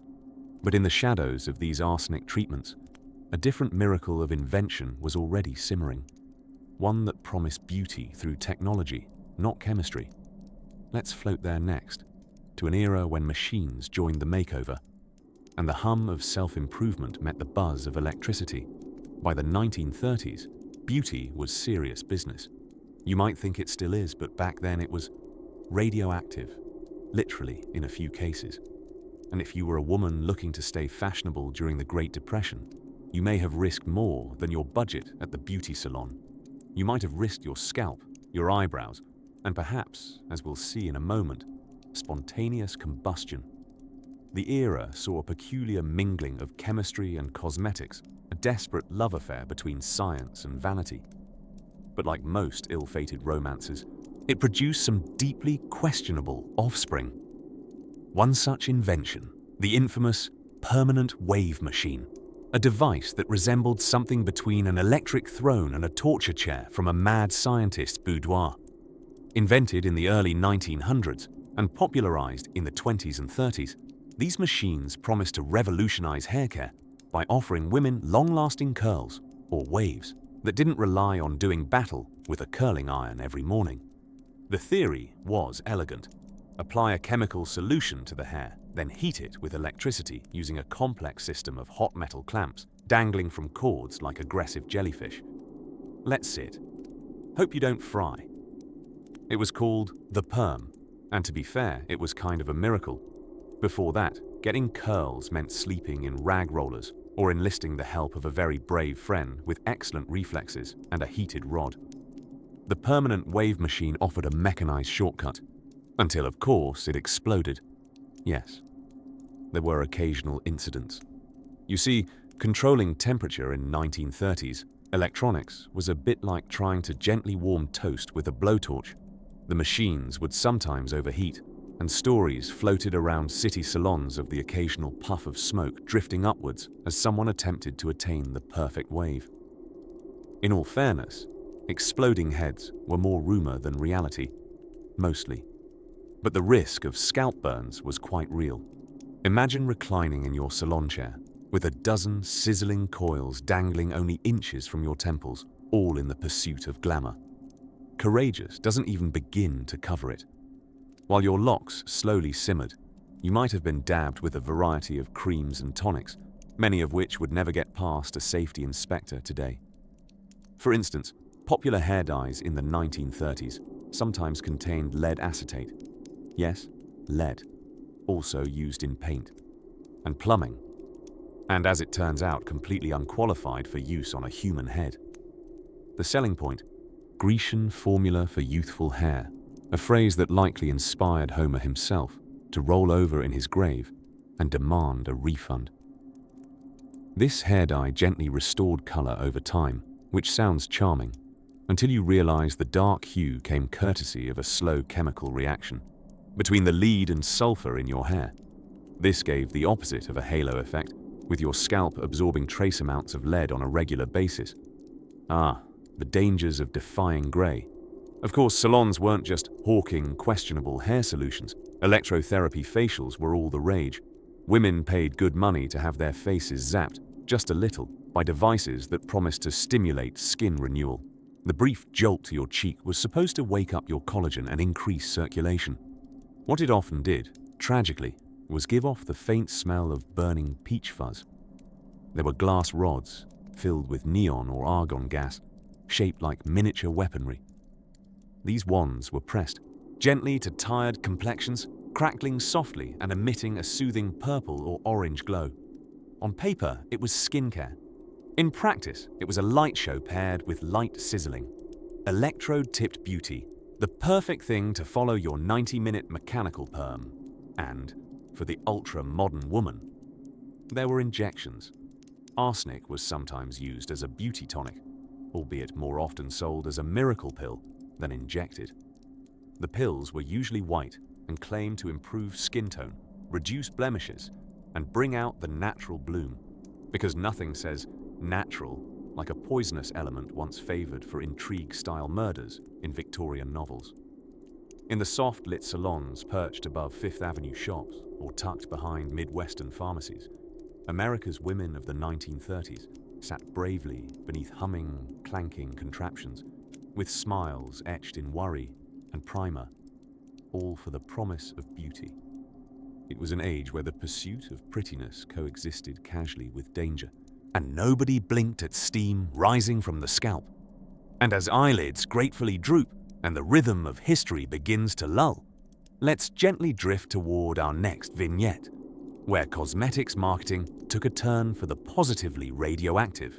Mrs. Edna K. Butterworth was a woman of many talents, none of them officially recognized by any board of hygiene, but talents nonetheless. Chief among them was the uncanny ability to perform a full facial chemical peel using little more than ingredients found beneath the average kitchen sink. It was 1928, and women like Edna were the proud pioneers of the domestic glamour movement, bravely leading their neighbors into new, exciting rashes in the pursuit of beauty. Of course, Edna wasn't alone in her experimentation. At the time, it was widely believed that if a product tingled, stung, or made you briefly hear violin music only dogs could hear, it was surely working wonders on your skin. Old wives' tales and early advertising clinked, glasses in a seedy backroom of logic, deciding that if something burned a little, it probably meant it was cleansing you of something sinister. Perhaps dirt, perhaps toxins, possibly your personality. It was during this foxtrot with facial flamboyance that beauty salons began to develop treatments with words that, in later decades, would trigger entire regulatory committees. Consider, for example, the era's favorite exfoliant, mercury, lovingly massaged onto the face in generous dollops, like jam onto toast. It whitened the skin, promising youth and radiance, and occasionally, psychosis. But such minor details were often lost beneath a thick gauze of marketing slogans. Irresistibly radiant, one ad declared, conveniently omitting, likely, at your own funeral. Mercury was just the beginning. The 1930s ushered in a brief and terrifying flirtation with thorium, a radioactive element so potent it could make your cheeks glow. Quite literally. It was occasionally found in beauty masks and powders, giving the illusion of inner light, a glow only slightly less foreboding than the one found in a nuclear reactor. Meanwhile, over in Chicago, a salon by the name of Madame Dorsey's offered a rejuvenation mask composed mainly of vinegar, chloroform, and what could very kindly be described as a hint of ground oyster shell. Clients were required to breathe through a straw while the mask set, and assistants stood ready with smelling salts and the occasional bucket. It was all very scientific and damp. Yet, in the midst of these chemical shenanigans, beauty salons had never been more popular. They were havens of stiff curls, stronger smells, and hope in a jar. Nothing bonded women faster than suffering through a shared experience involving hot metal tongs and something called curl cement, a resin so tenacious it was later repurposed as the adhesive backing for refurbishing car seats. Let us not forget another permanent beauty solution of the day, paralyzing lotions. These were advertised as a way to relax wrinkles and were often formulated with small amounts of formaldehyde or ammonium compounds. The goal was to still the facial muscles so thoroughly that not even a shocking telegram could produce a reaction. Side effects included tightness, tingling, and resembling that one Renaissance angel who always looks mildly horrified. All of these unregulated concoctions and curious choices came from a world still blissfully unburdened by modern dermatology. The Food and Drug Administration did exist, in a fashion, but its power over cosmetics was somewhere between casual bystander and anxious intern. Beauty product creators often self-tested, including on family members, and believed that anecdotal safety from cousin Mildred's experience was as good as peer-reviewed research. Mildred, for the record, later moved to Arizona for the dry air and to avoid sudden rainstorms that might reactivate her skin illuminator. Number 7. And yet, there's something endearingly brave about those early days. Women with steel in their curls and nerve in their lipstick, marching into salons and sitting under alien-looking dryers for hours, enduring the sting of dubious science in pursuit of glamour. There was a camaraderie in it that shared wink of, we might catch fire, but we'll look fabulous doing it. In the quiet aftermath of each sizzling facial or smouldering perm, a ritual emerged.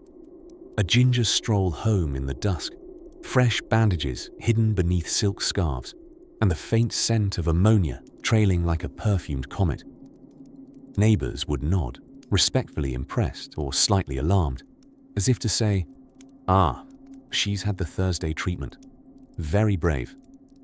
Tomorrow, we descend even deeper into the curlers and complexities of beauty innovation, with a look at the mysterious world of the early electric perm machines. Spoiler, they involved electricity, hair, and the illusion of safety, as the soft flicker of electric candlelight bounced off the metallic dryers and linoleum floors of mid-century beauty salons. Something remarkable and slightly hazardous swirled in the air. No, that wasn't just the scent of Aquanet and hot coffee. That was the not-so-delicate bouquet of thioglycolic acid and possibly mild panic. By the late 1950s, American beauty salons had curled their way into daily life, rivaling churches as hubs of weekly ritual and spiritual revival. Instead of psalms, there was gossip. Instead of incense, there was perm solution. And just like some religious texts from antiquity, the ingredients on the bottles were deeply mysterious, borderline dangerous, and not to be questioned. This was the golden age of the cold wave perm, a revolutionary method that freed a generation of women from the tyrannical heat of Marcel irons and 400-degree curling rods. Cold, in this case, did not mean soothing or gentle. It meant that your scalp wouldn't be grilled like a panini. Instead, it would be bathed in an alkaline potion strong enough to dissolve the moral resolve of a Puritan. The star chemical, ammonium thioglycolate, a compound that smelled faintly of rotten eggs and vaguely of regret. It worked, though. So splendidly that women braved hours in strange contraptions that looked like they'd been designed by a mad scientist with a grudge against fashion. Picture this. You're seated in a squeaky naugahyde chair, a cape is draped across your shoulders like armor, and the stylist, part wizard, part chemist, begins sectioning your hair into tiny coils with the focus of a cartographer drawing borders. Once wound tighter than Victorian manners, your hair is lovingly soaked in the potion. And then you wait. Waiting came in stages. First, the tingling, a polite warning sign that your scalp may take offense to the procedure. Then the smell, which insiders affectionately called beauty shop stew.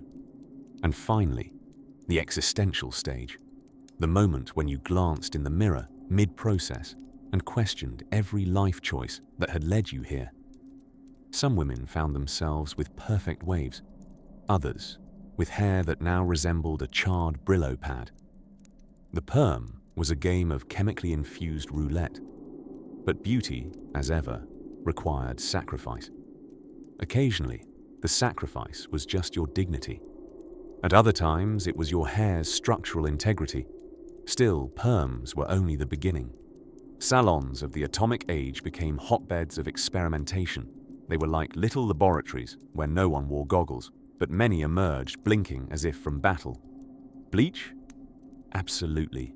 We're talking hydrogen peroxide mixed with ammonia, applied with wild, unmitigated enthusiasm. Want platinum blonde? Your scalp might disagree, quite loudly. But fashion stops for no one. And let's not forget about hair straightening. In the 1950s and 60s, products purporting to relax hair featured lye. Yes, lye, the same substance used to dissolve stubborn grease, and, on particularly morbid TV true crime specials, human remains. Yet it was casually massaged onto scalps across the land in pursuit of sleekness.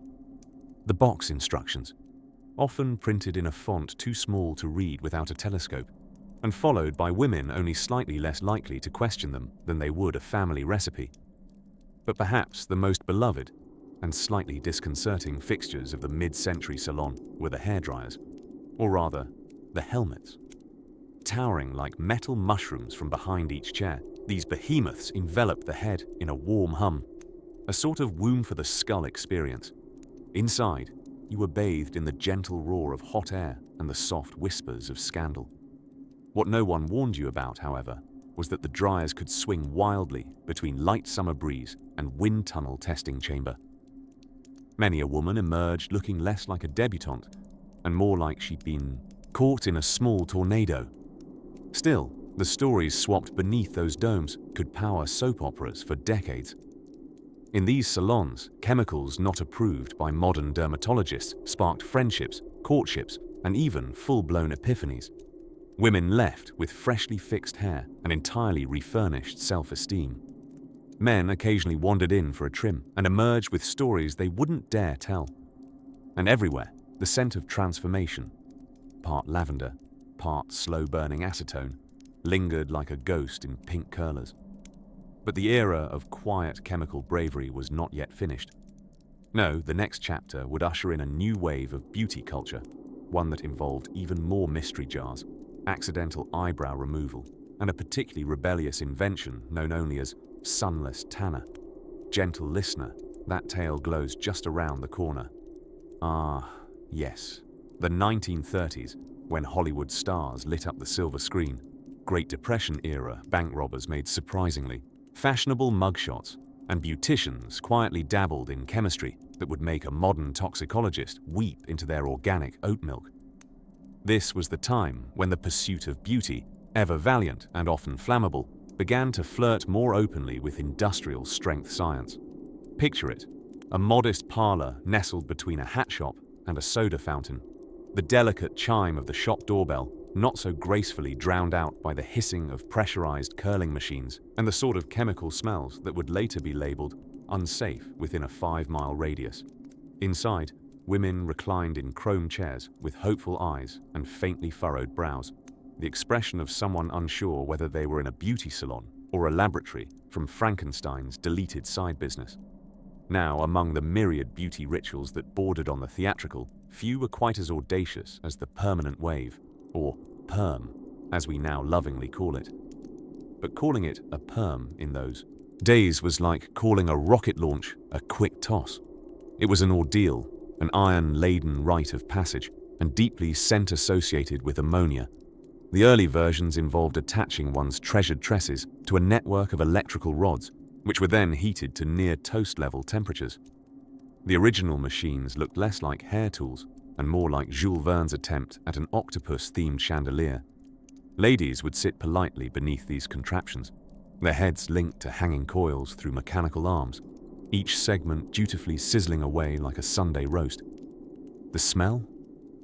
Imagine eggs, fireworks, and a faint memory of your grandmother's attic, but sharper. A whiff of fashion intersecting with danger. The Charles Nessler machine, often regarded as the patriarch of perm technology, required patience, electricity, and a surprising immunity to mild neck strain. Originally developed in the early 1900s, it lingered like a slightly too eager party guest, lurking around salons into the 30s. It consisted of an assemblage of rods, clamps, and a heating mechanism that made the whole process feel suspiciously close to being microwaved with enthusiasm. Of course, this wasn't just about curls. It was about modernity. These iron-bound beautification rituals connected ordinary women of the 1930s to the era's deep affection for machines. Technology didn't just change farming and factories. It charged full steam into the parlor chair and clamped you down for 3 hours. If you emerged with symmetrical ringlets, it was worth every minute of silent praying and mild facial sweating. And then there were the chemicals that whispered promises to straighten and soften, to tame wild locks into satin lines. Among them, our old friend, formaldehyde. Ah, yes. Best known today for preserving biological specimens and triggering lawsuits, it was once considered a helpful add-in to hair-straightening concoctions, applied, heated, and locked in for supernatural sheen. It gave hair the smoothness of a jazz soundtrack, but at the cost of a working sense of smell, and possibly your eyebrows. Chemical relaxers at that time contained ingredients so intense and pungent, you half expected a ghost to materialize. Sodium hydroxide, essentially lye, played a starring role. A powerful alkali, it didn't just loosen curls, it interrogated them under a metaphorical spotlight. Curls didn't relax, they surrendered. But let's not forget the cautionary packaging. These products often included glamorous illustrations alongside carefully worded side notes like, "Do not leave on scalp for more than 5 minutes unless one prefers the hairstyle of someone fleeing a lightning storm." Yet, perhaps the most curious part was the calm with which women accepted it all. The stinging, the steams, the low rumblings of machinery. They were considered part of the process, not symptoms of chemical warfare. Beauty, after all, was a game of risk and resilience. One moment you were thumbing through a photoplay magazine, the next you were holding perfectly still while your beautician adjusted voltage settings as though playing an elaborate game of hair-based battleship. And beauty culture, ever the mirror of zeitgeist, made these rituals feel chic, almost glamorous. Film stars flaunted these synthetic styles from the big screen, and ordinary women followed suit, not because they lacked intelligence, but because they were chasing modernity, one sizzling strand at a time. By the end of each session, freshly permed and powdered, women left the salon heads held high, if a bit lighter and possibly still faintly steaming. They were warriors of the Waverly Deluxe, champions of the Curlformer 3000, and soldiers in the great chemical battle between nature and Hollywood glamour. And so, salons of the 1930s became miniature performance stages where alchemy met artistry under the disguise of routine appointments. A little bit of burn, a whole lot of belief, and enough hairspray to produce its own weather pattern. Now, let us turn our attention from waves and vapors to a different kind of beautifying wonder, one that promised radiant skin, with an ingredient list that made Victory Gardens seem like the safer bet. By the early 1950s, the American beauty salon had become something of a pastel temple of transformation. Picture it. Razzle-dazzle chrome fixtures reflecting pink neon signs, clouds of aquanet hovering in the air like devious apparitions, and an endless symphony of gossip and hairdryers. A woman's trip to the salon wasn't merely about grooming. Oh no, it was a full-blown performance art conducted with dangerous tools hidden in plain sight. Clients would sashay in, perhaps wearing a modest A-line dress, and emerge hours later resembling Hollywood royalty, or at least their cousin who worked in accounts receivable at Warner Brothers. A setting lotion-wielding stylist, armed with a teasing comb, and the steely confidence of the Manhattan Project could elevate limp hair into an architectural marvel befitting a 50s housewife determined to conquer suburbia, armed with nothing but a tuna casserole and some aqua velva aftershave. But allow me to whisper into your drowsy ear the hush-hush truth behind all that glamour. The 1950s salon was also a chemical cocktail party, minus the finger sandwiches and twice the hazard. Take, for example, the permanent wave, still proudly marketed as the perm, as if its real name were too opinionated to use in company. The process of perming hair would start innocently enough, a headful of curls wrapped carefully around rods. But soon, a stylist would slather your scalp with ammonium thioglycolate, a compound with the gentle aroma of boiled eggs and mischief. It was a relative newcomer back then, and while it was safer than its predecessor, which we'll get to in another moment, it was still capable of etching memories, and sometimes mild burns into the brain. And just who was its predecessor, you ask? A chemical too wild for polite society? Well, that would be our dearly regretted friend, glyceryl thioglycolate. Or, if you'd rather imagine it with a monocle and cane, borax and quicklime, which were cooked together in a potion so strong, entire rooms had to be ventilated like submarines in distress. But the true star of the mid-century salon, the one chemical legend whispered about beneath the whirring bonnet dryers, was hair relaxer. Designed to straighten naturally curly hair, especially among black women, relaxers from that era came with an edge sharper than a footnote in a Victorian etiquette guide. Lye-based solutions, sodium hydroxide, for the curious, were used with abandon. Yes, lye. The very same ingredient used to clean clogged drains or dissolve crime scene evidence in particularly dramatic fiction. It could straighten hair, yes, but it could also burn your scalp with a sizzle that whispered, "Beauty is pain, darling," and possibly scarring. The instructions, if you took the time to squint at them through the chemical mist, usually involved a gentle warning like, "Leave on hair for no more than 8 minutes, or until the tingling sensation becomes existential." Reaching for a fashion magazine while the product set could end with an unexpected new hairline. Let's not forget facial treatments. Skincare in the 1950s was an enterprising affair, often involving radioactive elements. Yes, you heard that correctly. Radium-infused face creams made their mark long before anyone thought to ask if that snug little glow might be slightly ominous. Beauty products boasted of scientific results, which usually meant they borrowed ingredients from experimental laboratories or perhaps novelty cocktail bars, doubling as apothecaries.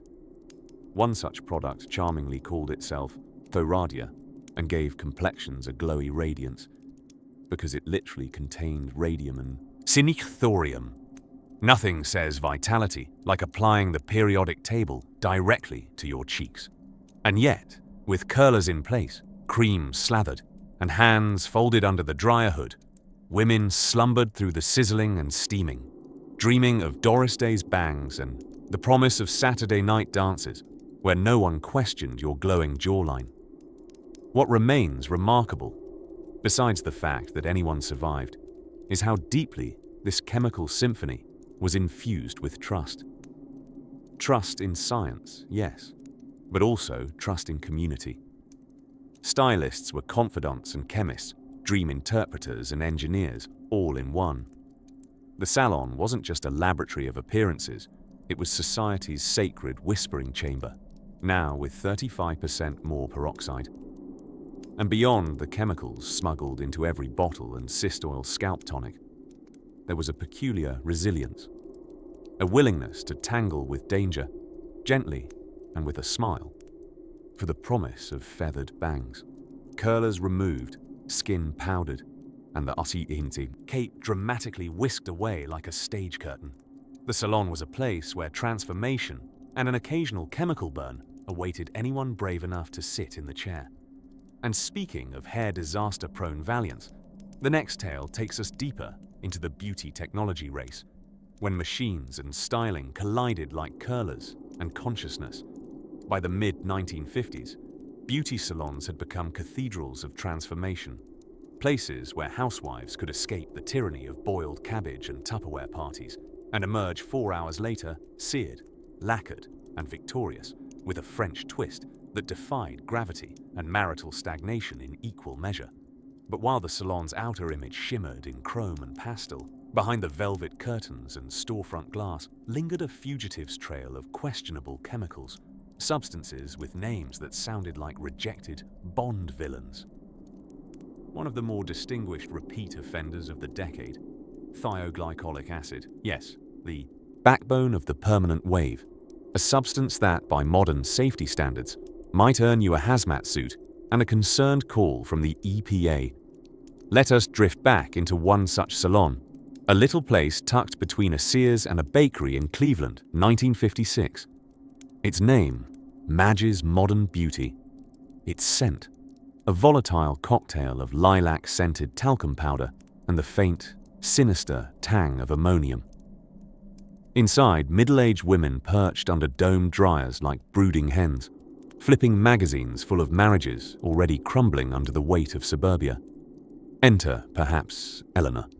She's come in for a rinse and set, but Madge, benevolent deus of curls and caution, convinces her it's time for something bolder. "We'll do a cold wave," she says, already preparing a tray that looks more like a chemistry final than a beauty treatment. The cold wave, despite its name, was neither cold nor particularly gentle. It relied on irreversible chemical reactions that made hair agree to new shapes, whether it liked it or not. The main ingredient in this transformation was the aforementioned thioglycolic acid, often combined with a healthy dose of ammonia. Together, they worked their science magic, disrupting the hair's natural disulfide bonds, rearranging them into gentle serpentine waves. Romantic, also slightly toxic. During the process, fumes wafted into the air, eye-watering, nose-stinging reminders that vanity, historically, has always carried a little bit of peril. No one wore gloves. Few salons vented properly. And the scalp, that tender kingdom, often bore the brunt of progress in the form of rashes, burns, or the ghost of a lingering chemical itch. Government oversight at that time was, let's say, laissez-faire. The FDA had the legal right to act, but did so only with the cautious enthusiasm of an office intern asking for a raise. Products carried labels, sure, but use in well-ventilated area only helps if you're not under a plastic hood for 45 minutes next to someone getting their hair bleached with peroxide levels that could rightly qualify as rocket fuel. It's no exaggeration to say that women were quite literally bathing their heads in substances that would be escorted off modern premises by men in respirators. Yet the results were, well, stunning. Hair that once hung limp like a Victorian curtain now held shape like architectural marvels, shellacked into submission by hairsprays with floral names and industrial strength. Ah yes, hairspray. That's another story. But back to Madge's salon, where Eleanor, slightly dizzy and blinking through fumes, now observes her reflection. Her hair ripples in crisp, springy waves. She looks at least 3 life decisions younger and 1 income bracket richer. "Darling, you've aged backwards," Madge pronounces, fanning the room with a magazine to dissipate the chemical fog. Outside, the world reeled into post-war prosperity, not knowing their mothers were quietly marinating in compounds later flagged with skull and crossbones symbols. But inside the salon, the spirit of transformation persisted. There, amidst linoleum floor tiles and heat lamp bonnets, the beauty myth carried on. All it took was a little pain, a few burns, and a substance that could clean rust off car parts.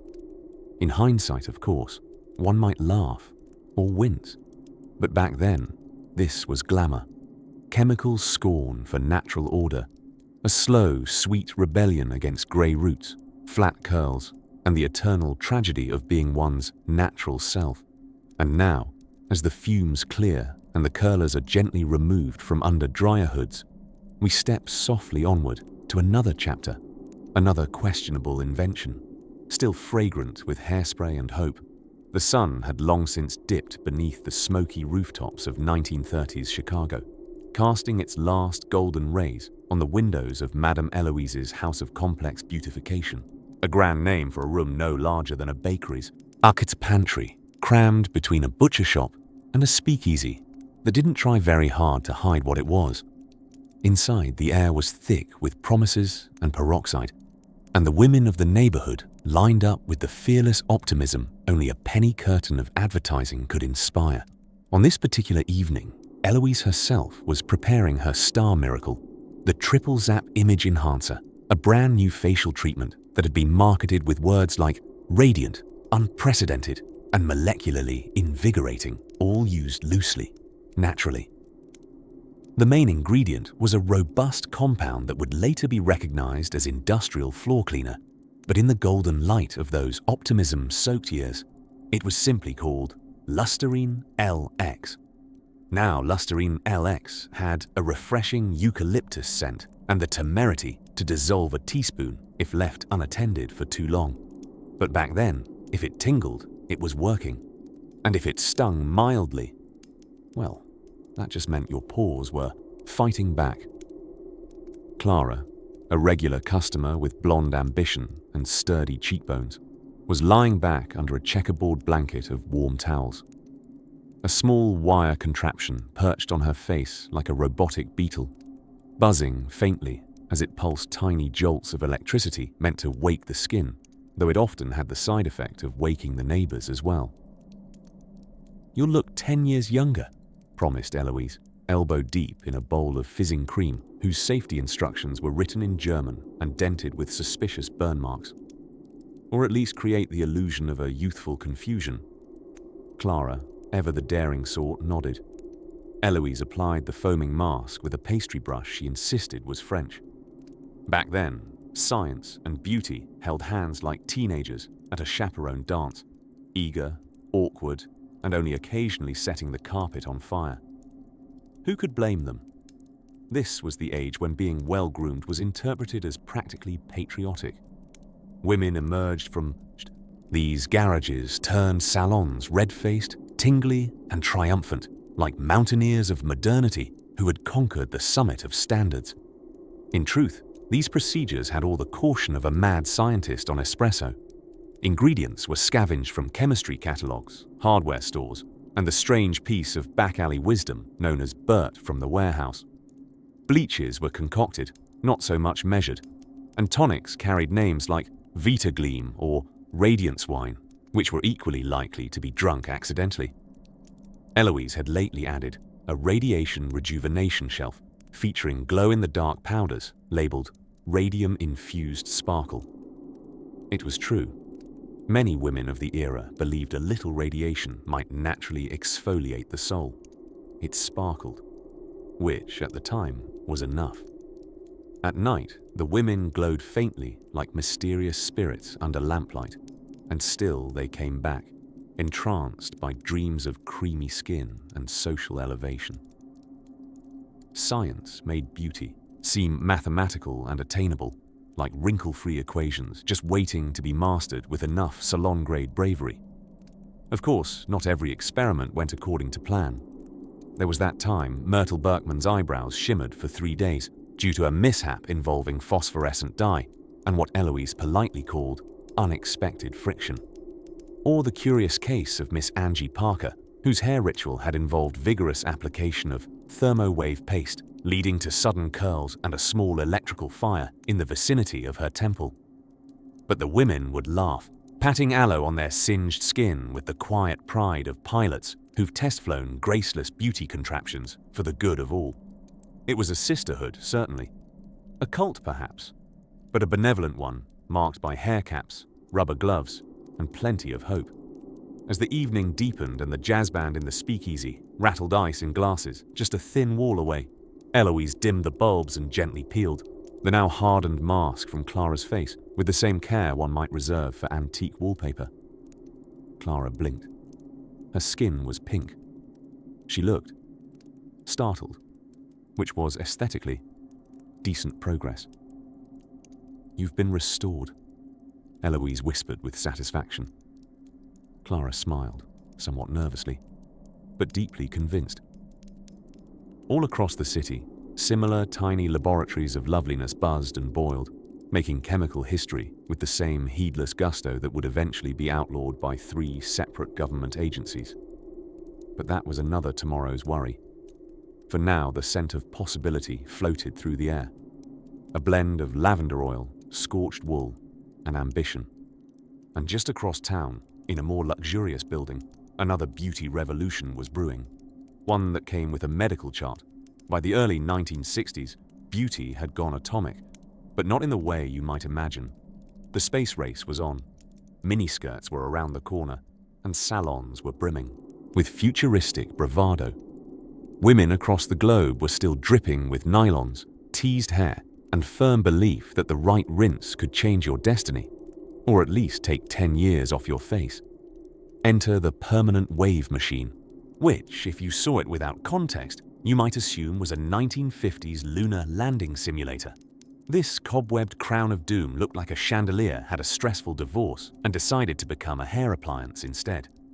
Dangling metal clamps? Check. Wires and tubes that hissed softly like a villain's lair? Absolutely. Overheating coils? Naturally. Now, while the original machine had troubled its way into salons decades earlier, the Cold War era gave it sleek chrome plating and a new marketing campaign so enthusiastic it could pivot even the most rational woman into wrapping her skull in heated antennae and praying for curls. Though the modern eye might call this procedure aesthetic electro-torture, back then it was simply Tuesday. A time when your average stylish woman willingly sat under something that looked like NASA's first prototype for deep space communication, sipping iced tea, flipping through Good Housekeeping, all while trusting the faint scent of toasting follicles was absolutely fine. But it wasn't just heat and curled metal that made these perms a dubious delight. The chemicals had pivoted too, from the soul-rattling alkalis of earlier decades to a new generation of cold wave perms. Cold wave sounded inviting, like you'd be caressed by a gentle breeze and emerge a Grecian mermaid. In reality, it was thioglycolic acid. You know, the stuff that, in stronger concentrations, degrades organic tissue and shows up in lab safety training videos. Thioglycolic acid was joined by ammonium hydroxide, and together they staged a mildly volcanic reaction on your scalp. The chemical cocktail would break the protein bonds in your hair like an overly confident amateur magician. At best, you'd walk out, with bounce and volume. At worst, you'd smell like a science fair for 3 days and could audition for a historical reenactment of Medusa's salon visit gone wrong. But let's not be too hasty. The 1960s also offered more than heat and fumes. Oh, it offered the hair straightener too. Now one might assume this was simpler. And sure, pressing hair with a hot iron was straightforward enough, if you had a steady hand and a climate-controlled room. But why stop at mere heat? Women were encouraged to use lye-based relaxers, which were groundbreaking in their ability to transform even the curliest strands. or your scalp's top layer. Either way, something transformed. Store shelves bore bottles promising silky results, sunshine confidence, and, curiously often, marriage proposals. They did not include, however, warnings about caustic burns, permanent hair loss, or the lingering belief that your ears were melting. Users learned those surprises the old-fashioned way, by experience and whispered salon lore. It wouldn't be a true historical beauty journey without eyebrow-raising endorsements, of course. These products were trotted out with breathless magazine pieces and cheery advertisements, sometimes complete with doctors, or at least actors wearing glasses, reassuring you that these chemicals were practically medicinal, if medicine ever took inspiration from industrial degreasers. The deep irony, of course, is that despite all this chemical ambition, the styles of the day still required a solid weekly trip to the hairdresser. You didn't just get a perm and let loose. You teased, sprayed, coaxed, and shellacked. Hair became an architectural project. And hairspray, dear sweet chlorofluorocarbonated hairspray, was applied in such generous quantities that a single gust of wind in West Virginia could technically make your updo carbon neutral. And yet, amidst the chemicals and the heat, the strange-shaped machines and the alarming scents, there remained something oddly charming. Beauty had become a kind of ritual, a social contract sealed over salon chairs, amidst idle gossip and the constant hiss of aerosol canisters. People sacrificed a little comfort, and occasionally a few dermal layers, for a style that made them feel ready to take on the world, or at least Sunday brunch. As evening shadows fall softly across the aqua tile and chrome of our imaginary mid-century salon, we step gently away from machines that hummed and bottles that tingled, towards something even more mysterious, the divine and dangerous world of homemade beauty recipes. Because when the professionals made you smell like pickled rubber, the DIY path began to shine with all the glory of mayonnaise and regret. Imagine, if you will, a small, stuffy room above a bustling apothecary in London, sometime around 1893. The air inside is thick with clove oil, singed hair, and equal parts ambition and ammonia. Candlelight flickers just enough to catch the gleam of polished scissors and dangerously experimental jars labeled Solution A, an emergency neutralizer. And in the middle of this olfactory battlefield stands Edith Blanchwater, self-proclaimed scalp alchemist. She had trained, she said, under the mysterious Madame Henrietta of Paris, a woman no one else had ever met, whose credentials were allegedly in the realm of the sublime. Edith's piebald client roster included actresses, duchesses, and one alleged spy from Belgium who requested a color called Midnight Seduction. Each session began with a prayer, 2 shots of ginger tincture for bravery, and the insistence that no mirror be used for at least 7 hours to allow the true beauty to settle. Now the term perm today suggests harmless curls and probably a shopping mall in the 1980s, but in the late 19th century, it was a mechanical ordeal resembling the construction of a small locomotive on your head. Edith's machine, lovingly named the Whirlwind Beautifier Mark II, whirred, hissed, and occasionally smoked. Clients would sit stoically, their hair pinned to boiling hot metal rods attached to electrical cords that looked suspiciously borrowed from telegraph equipment.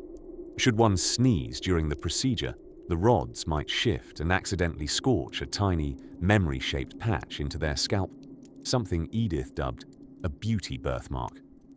To this day, old sepia-tone photographs sometimes reveal women with slightly alarmed expressions, as if they were still processing the smell of roasted lavender mixed with burnt ambition. The key chemical in many of Edith's transformations was a substance called thioglycolic acid, known for its tangy aroma and ability to reform hair protein with the grace of a blacksmith reshaping iron. By 1893, this miracle mix was still more industrial than cosmetic. It could, and did, instantly remove rust from railway bolts and, less poetically, the outer layer of one's skin if applied with too much gusto. Now let's waft gently across the Atlantic to a Chicago beauty parlor called The Blooming Dame, where enterprising beautician Myrtle Lancashire offered a new experience called scalp rejuvenation via atmospheric acidity. It involved a sauna box, cucumber slices, because why not, and a questionable misting of diluted formaldehyde. Lungs feel brisk and hair stands proud, read the promotional handbill with a small disclaimer, not advisable during thunderstorms. City inspectors would eventually raise eyebrows, gradually, with one eye twitching slightly, at Myrtle's operation. But in those heady early days, beauty regulations were as loose as a wig in a windstorm. If it promised shine and volume, it was fair game. Liquid mercury for fairer skin? Certainly. Radium masks for that eternal youthful glow? Why not? One wealthy patron even wrote a thank you letter describing how her cheeks shimmered faintly in moonlight, a side effect that may or may not have been radioactive bioluminescence. All this was made possible by a cultural obsession with vitality that bordered on mystical. Advertisements promised the restoration of youth, confidence, and, slightly confusingly, structural hair righteousness. And women, tired of society's double standards and determined to claim a little chemical magic for themselves, lined up in spirited droves. They were beauty pioneers, though perhaps unintentionally also chemical test subjects. Their courage is only slightly tarnished by the occasional case of eyelashes falling off mid-waltz or eyebrows inexplicably migrating northwards.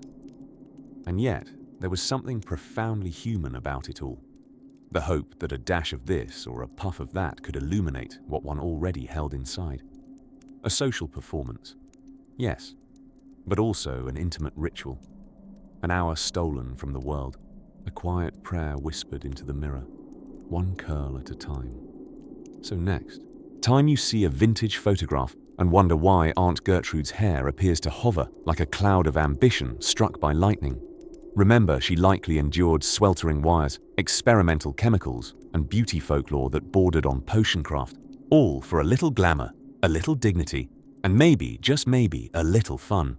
And as the experimental concoctions cooled, as the rods were gently unwound and the vinegar mist dissipated into the soft lighting of the parlor, those early beauty seekers would tip their hats to the mirror, pick up their parasols, and step into the world a little curlier and a little sparklier. Now, as we drift gently onward through the final layers of powdered prestige and historical pomade, let's take one last look at how regulations finally came to brush the perms and potions with the soft touch of common sense. Somewhere around the end of the 1960s, as the last whiffs of Aquanet wafted heroically into the atmosphere and the era of the Ik-Hee-Jin beehive quietly buzzed to a close, the beauty salon embarked on a less hazardous, though somewhat less thrilling, trajectory. After decades of mixing volatile chemicals with blissful ignorance and a pinch of retail elegance, regulation finally caught up with the curling irons and cobalt dyes. What followed was a new dawn of sensible standards and fewer unexpected flames. By now, the ambitious danger of early cosmetics had mellowed, like old perfume left open too long. Stylists traded in their rubber gloves and gas masks for milder shampoos and a sense of mild disappointment. Gone were the days of heating perm rods with open flames and telling customers, "You might feel a bit of tingling. That's just the sulfur." And while FDA regulations didn't promise immortality, they did greatly reduce the number of spontaneously flammable bouffants. It was, in many ways, the end of an epic and remarkably scented era. Think of it. For a time, beauty salons had the energy of mad. Scientist labs staffed by women named Doris and Mildred. Bottles were unlabeled. Ingredients were whispered like spells. Lead acetate, benzene, formaldehyde derivatives known mostly to chemists and sorcerers. The kind of things you wouldn't put on a sandwich, but because it made your hair shine, it was fine. Right? But then came the researchers, doctors, and deeply unamused public health officials who found that prolonged exposure to certain hair dyes could, in fact, turn beauty into biohazard. Fancy that. Clients didn't know that ingredients in their favorite black hair rinse were doing more than covering grays. Scientists began whispering things like mutagenic potential And that smell really isn't lavender. Even the most loyal customers began quietly backing away from the shampoo bowls. By the 1970s, change had rolled in with its corduroy pants and clipboard. New laws called for cosmetic companies to disclose their ingredients, leading to the slightly terrifying realization that the bottle labeled Calypso Emerald Enchantment was mostly made of things you could remove rust with. Government bodies introduced standards. Unsafe dyes were phased out. Hairdressers were invited to courses in chemical safety instead of creative waving with hot acid lotion. And don't think for a second that the industry gave up its mischief. Beauty marketers are a plucky bunch. They simply replaced the terrifying words with delightful new ones like natural extract, botanicals, and paraben-free, which may or may not mean anything at all, depending on your caffeine level and your dictionary. Still, with the most volatile substances gone, the modern beauty salon became more spa, less science fiction lab. Faint harp music replaced the fizzing of dubious compounds. Essential oils edged out methylated spirits. Customers no longer left with tingling scalps and vague regret, unless they'd talked too much politics under the sea. Dryer. Would those early 20th century stylists even recognize the mirror-lit calm of today's hair temples? No sulfur fog? No perm lotion stored in unmarked tins? No need to open a window because the neutralizer smells like a chemical exorcism. And yet, whether it was a flapper curled in 1925, or a soul-trained dancer teased to the clouds in 1975, or someone today trying to decide between Cocoa Whisper and Mahogany Mood, the desire is the same. A little drama, a little glamour, and a hairdo that says, yes, I took the time, and reasonably safe chemicals, to look my best. There's something oddly comforting in that. Through decades of harebrained inventions and aerosol experiments, of salon chairs more dangerous than parachute jumping, it all had a peculiar sort of charm. The same way even the peeling wallpaper of an old beauty parlor seems to sigh stories as if scented in lilac and perm solution. As the last curlers cool and the overhead neon hums its lullaby, there's a quiet peace in knowing the perms of yesteryear helped shape not just hair, but histories, bound in cowlicks and chaos, held together by bobby pins and regulatory reform. Sleep now, dear listener, your mind cradled gently in the soft scent of forgotten lotions and distant laughter. The chemicals have faded, the dryers silenced, the curlers hung up like medals from a long and glamorous battle. The salon, once an alchemical arena, now softly snores in the hush of evening. All is calm. Even the hairspray. Good night.